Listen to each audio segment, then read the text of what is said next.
మిత్రులారా, ఈరోజు మనం ఒక షాకింగ్ విషయం గురించి మాట్లాడబోతున్నాం. భారతదేశం అనారోగ్యంతో ఉంది. అవును, భారతదేశం ప్రపంచ క్షయవ్యాధి రాజధాని. ప్రపంచంలో 25% టీబీ రోగులు మన దేశంలోనే ఉన్నారు. ప్రపంచ క్యాన్సర్ రాజధాని కూడా మనమే. ప్రతి సంవత్సరం 15 లక్షలకు పైగా క్యాన్సర్ కేసులు. డయాబెటీస్, అది కూడా మన దేశంలోనే ఎక్కువ. 10% భారతీయులు డయాబెటీస్తో బాధపడుతున్నారు. మరి ప్రతి ముగ్గురిలో ఒకరు ప్రీ డయాబెటిక్ స్థితిలో ఉన్నారు. అదీ కాక మన పట్టణ జనాభాలో 70% అధిక బరువుతో ఉన్నారు. స్థూలకాయంలో ప్రపంచంలో 3వ స్థానం మనది. ఈ గణాంకాలు వింటే ఆందోళన కలుగుతుంది కదా. ఆయుర్వేదాన్ని ప్రపంచానికిచ్చిన మన దేశం, ఆరోగ్యకరమైన జీవనశైలిని నేర్పిన మన దేశం ఈరోజు ఎందుకు ఇలాంటి వ్యాధులతో బాధపడుతోంది? దీనికి బాధ్యత ఎవరిది? ప్రభుత్వమా లేక మనమా? కొంచెం వెనక్కి వెళ్దాం. మన తల్లిదండ్రుల కాలంలో జొన్న, రాగి, సజ్జలు, శనగపిండి, రొట్టెలు తినేవారు. ఈ చిరుధాన్యాలు గ్లైసెమిక్ ఇండెక్స్ తక్కువగా ఉండి రక్తంలో చక్కెరను నియంత్రిస్తాయి. ఫైబర్ ఎక్కువ, గ్లూటెన్ లేదు, జీర్ణక్రియ సులభం. ఆ రోజుల్లో ఆహారం ఆరోగ్యానికి ఔషధంలా ఉండేది. కానీ ఈరోజు గోధుమ, బియ్యం ప్రధాన ఆహారంగా మారాయి. గోధుమలో గ్లూటెన్ ఉండి జీర్ణ సమస్యలు, ఉబ్బరం, కడుపు నొప్పి వస్తాయి. చిరుధాన్యాలు పోషకాలు, విటమిన్లు, ఖనిజాలతో నిండి ఉంటాయి. కానీ గోధుమలు ఎక్కువ కార్బోహైడ్రేట్స్ ఇస్తాయి. ఎందుకిలా జరిగింది?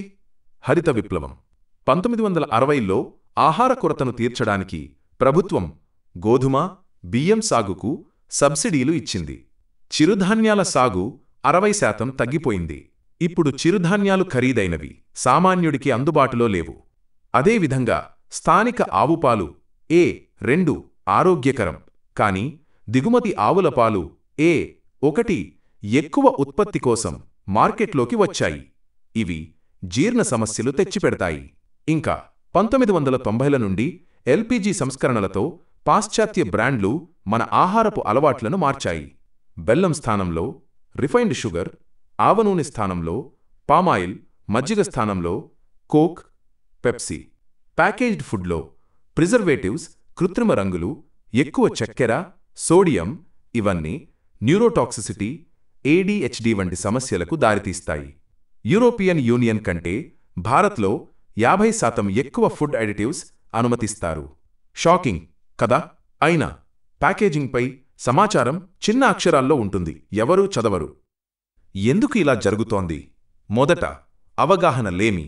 సామాన్య భారతీయుడికి గ్లైసెమిక్ ఇండెక్స్, ట్రాన్స్ ఫ్యాట్ అంటే ఏంటో తెలియదు.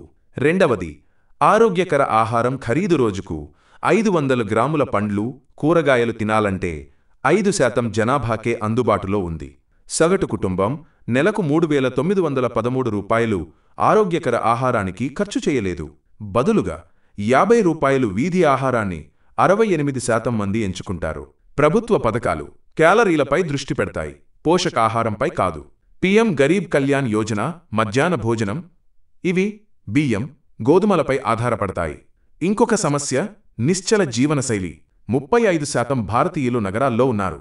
ఎక్కువ మంది డెస్క్ జాబ్స్లో గంటల తరబడి కూర్చుంటారు. WHO సిఫార్సు చేసిన 8,000 అడుగుల నడకకు బదులు డెస్క్ జాబ్ వాళ్లు 4,000 అడుగులు కూడా నడవరు. స్క్రీన్ టైం పెరిగింది, ఉదయం నడకలు తగ్గాయి. విటమిన్ D కొరతతో 70% మంది బాధపడుతున్నారు. డెలివరీ యాప్ల వల్ల బయట ఆహారం ఆర్డర్ చేయడం సులభం, ఇంట్లో వంట తగ్గింది. కానీ ఈ సమస్యలకు పరిష్కారం ఉందా? ఉంది. మొదట, ఆరోగ్య అక్షరాస్యత అవసరం. పాఠశాలల్లో పిల్లలకు పోషకాహారం, ప్రాసెస్డ్ ఫుడ్ గురించి నేర్పించాలి. రెండవది, ఆహార లేబులింగ్ సరళంగా, స్పష్టంగా ఉండాలి. సిగరెట్ ప్యాకెట్ల మీద ధూమపానం హానికరం అన్నట్టు జంక్ ఫుడ్పై అనారోగ్యకరం అని బోల్డ్గా రాయాలి.